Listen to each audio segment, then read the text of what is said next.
ನಮಸ್ಕಾರ ಸ್ನೇಹಿತರೆ, ನಮ್ಮ ನಂಬಿಕೆಗೆ ಸ್ವಾಗತ ಸುಸ್ವಾಗತ. ಸ್ನೇಹಿತರೆ, ನಾವು ಜಗತ್ತಿನ ಎಷ್ಟೋ ರಹಸ್ಯಗಳ ಬಗ್ಗೆ ಮಾತನಾಡಿದ್ದೇವೆ. ಆದರೆ ಈ ದ್ವೀಪದ ಕತೆ ಕೊಂಚ ಅತೀಂದ್ರಿಯವಾದದ್ದು. ಇಲ್ಲಿ ಯಾವುದೇ ದೇಶದ ಸೇನೆ ಇಲ್ಲ, ಯಾವುದೇ ಅಭಿವೃದ್ಧಿ ಹೊಂದಿದ್ದ ನಗರಗಳಿಲ್ಲ. ಆದರೂ ಬ್ರೆಜಿಲ್ ಸರ್ಕಾರ ಈ ದ್ವೀಪಕ್ಕೆ ಕಾಲಿಡದಂತೆ ಕಠಿಣ ನಿರ್ಬಂಧಗಳನ್ನ ಹೇರಿದೆ. ಯಾಕೆಂದ್ರೆ ಇಲ್ಲಿನ ನೆಲದ ಮೇಲೆ ಮನುಷ್ಯನಿಗೆ ಅಸ್ತಿತ್ವವೇ ಇಲ್ಲ. ಇಲ್ಲಿನ ಅಧಿಕಾರ ಮತ್ತು ಪ್ರಭುತ್ವವಿರುವುದು ಒಂದು ನಿರ್ದಿಷ್ಟ ಜಾತಿಗೆ ಸೇರಿದ ಸಾವಿರಾರು ವಿಷಪೂರಿತ ಹಾವುಗಳ ಕೈಯಲ್ಲಿ. ಪ್ರತಿ ಚದರ ಮೀಟರ್ಗೆ ಒಂದಕ್ಕಿಂತ ಹೆಚ್ಚು ವಿಷ ಇರೋ ಹಾವುಗಳು ಹರಿದಾಡುವ ಈ ಜಾಗ ಜೀವ ವಿಕಾಸದ ಒಂದು ಕ್ರೂರ ಪ್ರಯೋಗಶಾಲಾ ಇದ್ದಂತೆ. ಈ ಹಾವುಗಳು ಎಷ್ಟರ ಮಟ್ಟಿಗೆ ಶಕ್ತಿಶಾಲಿ ಅಂದ್ರೆ ಇವುಗಳ ವಿಷ ಮನುಷ್ಯನ ಮಾಂಸವನ್ನೇ ಕೆಲವೇ ನಿಮಿಷಗಳಲ್ಲಿ ಕರಗಿಸುವ ಶಕ್ತಿ ಹೊಂದಿದೆ. ಶತಮಾನಗಳ ಹಿಂದೆ ಮನುಷ್ಯರು ಈ ದ್ವೀಪವನ್ನೇ ಆಕ್ರಮಿಸಿಕೊಳ್ಳಲು ಪ್ರಯತ್ನಿಸಿದ್ರು. ಆದರೆ ದ್ವೀಪವೇ ಅವರನ್ನ ಹಿಮ್ಮೆಟ್ಟಿಸಿತ್ತು ಅಂದ್ರೆ ನೀವು ನಂಬಲೇಬೇಕು. ಇಲ್ಲಿ ಶಬ್ದಗಳಿಲ್ಲ, ಕೇವಲ ಹಾವಿನ ಹಿಸ್ ಎನ್ನುವ ಸದ್ದು ಮಾತ್ರ. ಒಂದು ದ್ವೀಪದ ಮಣ್ಣಿನ ಮೇಲೆ ಹೆಜ್ಜೆ ಇಡಲು ಹೋದರೆ ಆ ಮಣ್ಣು ಜೀವಂತವಾಗಿ ಚಲಿಸುತ್ತಿದೆಯೋ ಏನೋ ಎಂಬ ಭ್ರಮೆ ಕಾಡುತ್ತೆ. ಅಲ್ಲಿರೋ ಹಾವುಗಳ ಒಂದು ಕಡಿತ ನಿಮ್ಮ ಜೀವವನ್ನೇ ತೆಗೆಯಬಲ್ಲದು. ಹಾಗಿದ್ರೆ ಯಾವುದು ಆ ವಿಷಪೂರಿತ ಹಾವು? ಯಾವುದಾ ದ್ವೀಪ? ಯಾಕೆ ಇಲ್ಲಿಗೆ ಮನುಷ್ಯ ಎಂಟ್ರಿಯನ್ನ ಬಂದ್ ಮಾಡಿದ್ದಾರೆ? ಅಷ್ಟಕ್ಕೂ ಏನಿದು ನಿಗೂಢ ಜಗತ್ತು ಅಂತ ಇಂದಿನ ವಿಡಿಯೋದಲ್ಲಿ ಹೇಳ್ತಾ ಹೋಗ್ತೀನಿ. ಅದಕ್ಕೂ ಮುನ್ನ ನಮ್ಮ ನಂಬಿಕೆಗೆ ನಿಮ್ಮ ಬೆಂಬಲವಿರಲಿ. ಎಲ್ಲಾ ವಿಧದ ತ್ವಚೆಯ ಸಮಸ್ಯೆಗಳಿಗೆ ಧೀಮಹಿ ಪ್ರಾಡಕ್ಟ್ ರಾಮಬಾಣದಂತೆ ಕೆಲಸ ಮಾಡುತ್ತೆ. ಕೇವಲ 3 ದಿನದಲ್ಲೇ ವ್ಯತ್ಯಾಸ ನೋಡ್ತೀರಾ. ಯಾವುದೇ ಅಡ್ಡ ಪರಿಣಾಮಗಳಿಲ್ಲ. ಕೆಮಿಕಲ್ ರಹಿತವಾದ 16 ನೈಸರ್ಗಿಕ ಪದಾರ್ಥಗಳ ಮಿಶ್ರಣದಿಂದ ತಯಾರಾದ 100% ಆರ್ಗ್ಯಾನಿಕ್ ಧೀಮಹಿ ಪ್ರಾಡಕ್ಟ್. ಹೆಚ್ಚಿನ ಮಾಹಿತಿಗಾಗಿ ಕೆಳಕಂಡ ದೂರವಾಣಿಗೆ ಸಂಪರ್ಕಿಸಿ. ಸ್ನೇಹಿತರೆ, ನಾವು ಇಂದು ಹೇಳಲು ಹೊರಟಿರೋ ಹಾವಿನ ಜಾತಿಯ ಹೆಸರು ಗೋಲ್ಡನ್ ಲ್ಯಾನ್ಸ್ ಹೆಡ್. ಈ ಹಾವುಗಳು ಇರೋದು ಇಲಹಾ ಡಾ ಕ್ಯುಮಾಡೋ ಗ್ರಾಂಡೆ ಎಂಬ ಬ್ರೆಜಿಲ್ ದೇಶದ ಚಿಕ್ಕ ದ್ವೀಪದಲ್ಲಿ.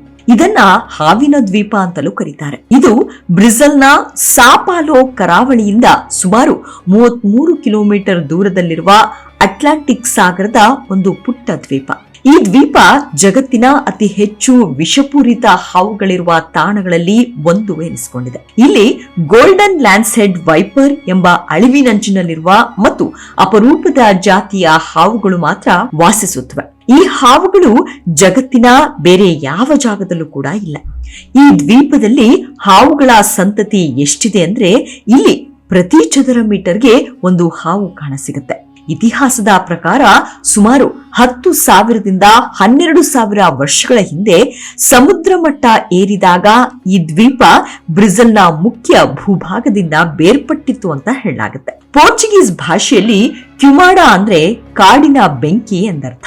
ದ್ವೀಪದಲ್ಲಿ ಬಾಳೆ ತೋಟಗಳನ್ನ ನಿರ್ಮಿಸಲು ಸ್ಥಳೀಯರು ಹಾವುಗಳನ್ನ ಓಡಿಸಲು ಕಾಡಿಗೆ ಬೆಂಕಿ ಹಚ್ಚಲು ಪ್ರಯತ್ನಿಸಿದ್ರಿಂದ ಈ ಹೆಸರು ಬಂದಿದೆ. ಹಾಗೆ ನೋಡಿದ್ರೆ ಈ ದ್ವೀಪದಲ್ಲಿ ಕೃಷಿ ಚಟುವಟಿಕೆಗಳನ್ನ ನಡೆಸಲು ಪ್ರಯತ್ನಿಸಿದ ಘಟನೆ 19ನೇ ಶತಮಾನದ ಅಂತ್ಯ ಭಾಗ ಅಥವಾ 20ನೇ ಶತಮಾನದ ಆರಂಭದಲ್ಲಿ ನಡೆದಿದೆ ಎಂದು ಅಂದಾಜಿಸಲಾಗಿದೆ. ಅಂದ್ರೆ ದ್ವೀಪದ ಈ ಭೂಮಿಯನ್ನ ವಾಣಿಜ್ಯ ಉದ್ದೇಶಕ್ಕಾಗಿ, ಮುಖ್ಯವಾಗಿ ಬಾಳೆ ತೋಟಗಳನ್ನ ಸ್ಥಾಪಿಸುವ ಸಲುವಾಗಿ ಕೃಷಿ ಯೋಗ್ಯವಾಗಿಸಲು ಈ ಪ್ರಯತ್ನ ಮಾಡಲಾಯಿತು. ಆದ್ರೆ ಹಾವುಗಳ ಪ್ರಮಾಣ ಹೆಚ್ಚಿದ್ರಿಂದ ಅವುಗಳನ್ನ ನಾಶಪಡಿಸಲು ಕ್ರೂರ ಮನುಷ್ಯ ಇಡೀ ದ್ವೀಪಕ್ಕೆ ಬೆಂಕಿ ಇಟ್ಟ. ಇದು ಸ್ಲಾಶ್ ಅಂಡ್ ಬರ್ನ್ ಕೃಷಿ ಪದ್ಧತಿಯ ಒಂದು ಭಾಗವಾಗಿತ್ತು. ಸ್ಲಾಶ್ ಅಂಡ್ ಬರ್ನ್ ಅಥವಾ ಕಡಿದು ಸುಡುವ ಕೃಷಿ ಪದ್ಧತಿ ಮಾನವ ಇತಿಹಾಸದಲ್ಲಿ ಅತ್ಯಂತ ಹಳೆಯ ಕೃಷಿ ಪದ್ಧತಿಗಳಲ್ಲಿ ಒಂದಾಗಿದೆ.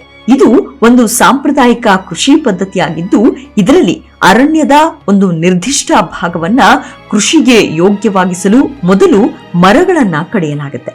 ನಂತರ ಒಣಗಿದ ಬಳಿಕ ಆ ಭಾಗಕ್ಕೆ ಬೆಂಕಿ ಹಚ್ಚಿ ಸುಡಲಾಗುತ್ತದೆ. ಬೆಂಕಿಯಿಂದ ಉಂಟಾದ ಬೂದಿ ಮಣ್ಣಿಗೆ ಅಗತ್ಯವಾದ ಪೋಷಕಾಂಶಗಳನ್ನ ಒದಗಿಸುತ್ತವೆ. ಇದರಿಂದ ಕೃಷಿ ಉತ್ಪಾದನೆ ಹೆಚ್ಚುತ್ತದೆ. ನವಶಿಲಾಯುಗದ ಆರಂಭ ಅಂದ್ರೆ ಸುಮಾರು 8,000ದಿಂದ 10,000 ವರ್ಷಗಳ ಹಿಂದೆ ಈ ಪದ್ಧತಿ ಕೃಷಿ ಕ್ರಾಂತಿಯೊಂದಿಗೆ ಪ್ರಾರಂಭವಾಯಿತು. ಅಲೆಮಾರಿಗಳಾಗಿದ್ದ ಮನುಷ್ಯರು ನೆಲೆಯೂರಲು ಪ್ರಾರಂಭಿಸಿದಾಗ ಕಾಡುಗಳನ್ನ ಸ್ವಚ್ಛಗೊಳಿಸಿ ಬೆಳೆ ಬೆಳೆಯಲು ಈ ವಿಧಾನವನ್ನ ಅಳವಡಿಸಿಕೊಂಡ್ರು. ಮಾಯಾ ನಾಗರಿಕತೆ, ಮೆಸೊಪೊಟೋಮಿಯಾ ಮತ್ತು ಆಗ್ನೇಯ ಏಷ್ಯಾದ ಕಾಡು ಪ್ರದೇಶಗಳಲ್ಲಿ ಈ ಪದ್ಧತಿ ವ್ಯಾಪಕವಾಗಿ ಬಳಕೆಯಲ್ಲಿತ್ತು. ಯುರೋಪಿಯನ್ ವಸಾಹತುಶಾಹಿಗಳ ಆಗಮನದ ನಂತರ ಅನೇಕ ಕಾಡು ಪ್ರದೇಶಗಳನ್ನ ವಾಣಿಜ್ಯ ಬೆಳೆಗಳಿಗಾಗಿ ಅಂದ್ರೆ ರಬ್ಬರ್, ಬಾಳೆ, ಕಾಫಿ ಬೆಳೆಯಲು ಈ ಪದ್ಧತಿಯ ಮೂಲಕ ಕಾಡುಗಳ ನಾಶ ಆರಂಭವಾಗಿತ್ತು. ಇಂದು ಜನಸಂಖ್ಯೆಯ ಒತ್ತಡ ಮತ್ತು ಮಣ್ಣಿನ ಫಲವತ್ತತೆ ಕಡಿಮೆ ಆಗ್ತಾ ಇರುವ ಕಾರಣದಿಂದಾಗಿ ಈ ಪದ್ಧತಿಯನ್ನ ಅನೇಕ ಕಡೆ ನಿಷೇಧಿಸಲಾಗಿದೆ. ಇಲಹಾಡ ಕ್ಯುಮೋಡಾ ಗ್ರಾಂಡೆಯಲ್ಲಿ ಕೂಡ ಬಾಳೆ ತೋಟ ನಿರ್ಮಿಸಲು ಇದೇ ತಂತ್ರವನ್ನ ಬಳಸಲಾಗಿದೆ. ಆದರೆ ಈ ಪ್ರಯತ್ನ ಸಂಪೂರ್ಣವಾಗಿ ವಿಫಲವಾಯಿತು. ಕಾಡಿಗೆ ಬೆಂಕಿ ಹಚ್ಚಿದ್ರೂ ಹಾವುಗಳು ಸಾಯಲಿಲ್ಲ ಮತ್ತು ದ್ವೀಪ ಕೃಷಿಗೆ ಯೋಗ್ಯವಾಗಿರಲಿಲ್ಲ. ಹಾವುಗಳ ಸಂಖ್ಯೆ ಕಡಿಮೆಯಾಗುವ ಬದಲು ಅವು ದ್ವೀಪದ ಇತರೆ ಭಾಗಗಳಿಗೆ ಸ್ಥಳಾಂತರಗೊಂಡು ಬದುಕುಳಿತು. ಅಂತಿಮವಾಗಿ ಈ ದ್ವೀಪ ಕೃಷಿ ಚಟುವಟಿಕೆಗಳಿಗೆ ಸೂಕ್ತವಲ್ಲ ಎಂದು ಕೈಬಿಡಲಾಯಿತು. ಈ ಘಟನೆಯ ನಂತರವೇ ಈ ದ್ವೀಪಕ್ಕೆ ಇಲಹಾಡ ಕ್ಯುಮೋಡಾ ಗ್ರಾಂಡೆ ಅಂದರೆ ಸೂಕ್ತ ದ್ವೀಪ ಎಂಬ ಹೆಸರು ಇಡಲಾಯಿತು. ಸ್ನೇಹಿತರೆ, ನಿಮಗೆ ಹಿಂದೆ ಹೇಳಿದಂತೆ ಸುಮಾರು 10 ರಿಂದ 12 ಸಾವಿರ ವರ್ಷಗಳ ಹಿಂದೆ ಹಿಮಯುಗದ ಅಂತ್ಯದಲ್ಲಿ ಸಮುದ್ರ ಮಟ್ಟ ಏರಿದಾಗ ಬ್ರೆಜಿಲ್ನ ಮುಖ್ಯ ಭೂಭಾಗದಿಂದ ಇಲಹಾಡ ಕ್ಯುಮೋಡಾ ಗ್ರಾಂಡೆ ದ್ವೀಪ ಬೇರ್ಪಟ್ಟಿತು. ಆಗ ದ್ವೀಪದಲ್ಲಿ ಸಿಕ್ಕಿಬಿದ್ದ ಈ ಗೋಲ್ಡನ್ ಲ್ಯಾನ್ಸ್ ಹೆಡ್ ಹಾವುಗಳಿಗೆ ಆಹಾರದ ಮೂಲವಾಗಿ ಸಣ್ಣ ಸಸ್ತನಿಗಳಲ್ಲಿ ಸಿಗಲಿಲ್ಲ. ಹೀಗಾಗಿ ಅವು ತಮ್ಮ ಬೇಟೆಯ ಶೈಲಿಯನ್ನ ಬದಲಿಸಿಕೊಂಡವು. ದ್ವೀಪಕ್ಕೆ ವಲಸೆ ಬರುವ ಪಕ್ಷಿಗಳನ್ನ ಹಿಡಿಯಲು ಇವು ಮರಗಳನ್ನ ಹತ್ತಲು ಮತ್ತು ಅತ್ಯಂತ ವೇಗವಾಗಿ ಕಚ್ಚಿ ವಿಷವನ್ನ ಹರಿಸಲು ಆರಂಭಿಸಿದ್ವು. ಇವುಗಳ ಹೆಸರು ಸೂಚಿಸುವಂತೆ ಇವು ತಿಳಿ ಹಳದಿ ಅಥವಾ ಬಂಗಾರದ ಬಣ್ಣದ ಮೈಬಣ್ಣ ಹೊಂದಿವೆ. ಇದು ದ್ವೀಪದ ಒಣಗಿದ ಎಲೆಗಳು ಮತ್ತು ಬಂಡೆಗಳ ನಡುವೆ ಅಡಗಿಕೊಳ್ಳಲು ಸಹಾಯ ಮಾಡುತ್ತದೆ. ಇವು ಸುಮಾರು 70 ಸೆಂಟಿಮೀಟರ್ನಿಂದ 118 ಮೀಟರ್ ವರೆಗೂ ಉದ್ದವಿರುತ್ತವೆ. ಇವುಗಳ ತಲೆ ಬಾಣದ ತುದಿಯಂತೆ ಚೂಪಾಗಿರುವುದರಿಂದ ಇವಕ್ಕೆ ಲ್ಯಾನ್ಸ್ ಹೆಡ್ ಎಂಬ ಹೆಸರು ಬಂದಿದೆ. ಈ ಹಾವುಗಳ ವಿಷ ಇತರೆ ಹಾವಿಗಿಂತ 3 ರಿಂದ 5 ಪಟ್ಟು ಹೆಚ್ಚು ಅಪಾಯಕಾರಿ. ಇವುಗಳ ವಿಷ ಮನುಷ್ಯನ ಅಂಗಾಂಶಗಳನ್ನ ಅತಿ ವೇಗವಾಗಿ ನಾಶಪಡಿಸುವ ಸಾಮರ್ಥ್ಯ ಹೊಂದಿದೆ. ಕಚ್ಚಿದ ಕೆಲವೇ ನಿಮಿಷಗಳಲ್ಲಿ ಕಿಡ್ನಿ ವೈಫಲ್ಯ, ಮೆದುಳಿನ ರಕ್ತಸ್ರಾವ ಮತ್ತು ಅಂಗಾಂಗಗಳ ಹಾನಿ ಉಂಟಾಗುತ್ತೆ. ಇದು ಮನುಷ್ಯನ ಮಾಂಸವನ್ನ ಕರಗಿಸುವಷ್ಟು ಶಕ್ತಿಶಾಲಿ ಎಂದು ವಿಜ್ಞಾನಿಗಳು ಗುರುತಿಸಿದ್ದಾರೆ. ಈ ಹಾವುಗಳು ಜಗತ್ತಿನಲ್ಲಿ ಕೇವಲ ಒಂದೇ ಒಂದು ದ್ವೀಪದಲ್ಲಿ ಅಂದ್ರೆ 43 ಹೆಕ್ಟೇರ್ ಪ್ರದೇಶದಲ್ಲಿ ಮಾತ್ರ ಕಂಡುಬರುತ್ತವೆ. ಇಷ್ಟು ಸಣ್ಣ ಪ್ರದೇಶದಲ್ಲಿ ಇರುವುದರಿಂದ ಇವು ಅಳಿವಿನಂಚಿನಲ್ಲಿವೆ ಅಂತ ಗುರುತಿಸಲಾಗಿದೆ. ಇವುಗಳ ವಿಷದ ಮೌಲ್ಯ ಅಂತಾರಾಷ್ಟ್ರೀಯ ಕಳ್ಳ ಮಾರುಕಟ್ಟೆಯಲ್ಲಿ ಹೆಚ್ಚು. ಹೀಗಾಗಿ ಕಳ್ಳ ಬೇಟೆಗಾರರು ಈ ದ್ವೀಪಕ್ಕೆ ನುಗ್ಗಿ ಹಾವುಗಳನ್ನ ಹಿಡಿದು ಸಾಗಿಸುತ್ತಿದ್ರು. ಇದು ಕೂಡ ಇವುಗಳ ಸಂಖ್ಯೆ ಕಡಿಮೆಯಾಗಲು ಪ್ರಮುಖ ಕಾರಣವಾಯಿತು.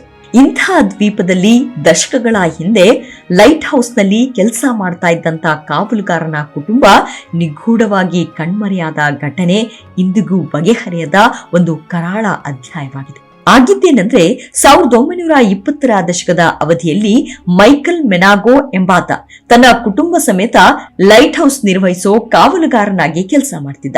ಸ್ಥಳೀಯರು ಹೇಳೋ ಪ್ರಕಾರ ಕಾವಲುಗಾರ ಕಿಟಕಿ ತೆರೆದಿದ್ದಾಗ ಅಥವಾ ಬಾಗಿಲನ್ನ ಸರಿಯಾಗಿ ಮುಚ್ಚಿರ್ಲಿಲ್ವಂತೆ. ಆಗ ಕಿಟಕಿಯ ಮೂಲಕ ಹಾವುಗಳು ಒಳಗೆ ನುಗ್ಗಿ ಇಡೀ ಕುಟುಂಬವನ್ನ ಕಚ್ಚಿ ಸಾಯಿಸಿದ್ವು. ಕುಟುಂಬದ ಸದಸ್ಯರು ಭಯಭೀತರಾಗಿ ದ್ವೀಪದಿಂದ ಓಡಿ ಹೋಗಲು ಪ್ರಯತ್ನಿಸಿದಾಗ ಕಾಡಿನ ಹಾದಿಯಲ್ಲಿ ಅನೇಕ ಹಾವುಗಳ ಕಡಿತಕ್ಕೆ ತುತ್ತಾದ್ರು ಅಂತ ಹೇಳ್ತಾರೆ. ಆ ಘಟನೆಯ ಬಳಿಕ ಬ್ರೆಜಿಲ್ನ ನೌಕಾಪಡೆ 1920ರ ದಶಕದಲ್ಲಿ ಲೈಟ್ ಹೌಸ್ ಅನ್ನ ಸಂಪೂರ್ಣವಾಗಿ ಸ್ವಯಂಚಾಲಿತಗೊಳಿಸಲು ಅಂದ್ರೆ ಆಟೋಮೇಟೆಡ್ ಮಾಡಲಾಯಿತು. ಇನ್ನು ಬ್ರೆಜಿಲ್ ಸರ್ಕಾರ 1985ರಿಂದಲೇ ಈ ದ್ವೀಪಕ್ಕೆ ಪ್ರವೇಶವನ್ನ ಸಂಪೂರ್ಣವಾಗಿ ನಿಷೇಧಿಸಿದೆ. ದ್ವೀಪದಲ್ಲಿರುವ ಸ್ವಯಂಚಾಲಿತ ಲೈಟ್ ಹೌಸ್ ನಿರ್ವಹಿಸಲು ಮತ್ತು ಕಣ್ಗಾವಲು ಇಡಲು ನೌಕಾಪಡೆಯವರು ವರ್ಷಕ್ಕೊಮ್ಮೆ ಭೇಟಿ ನೀಡುತ್ತಾರೆ. ಬ್ರೆಜಿಲ್ನ ಪರಿಸರ ಸಂರಕ್ಷಣಾ ಸಂಸ್ಥೆಯಿಂದ ವಿಶೇಷ ಅನುಮತಿ ಪಡೆದ ವಿಜ್ಞಾನಿಗಳು ಮತ್ತು ಜೀವಶಾಸ್ತ್ರಜ್ಞರು ಮಾತ್ರ ವೈಜ್ಞಾನಿಕ ಅಧ್ಯಯನಕ್ಕಾಗಿ ಅಲ್ಲಿಗೆ ಹೋಗಬಹುದು. ಹಾಗೆ ಭೇಟಿ ಕೊಡೋರು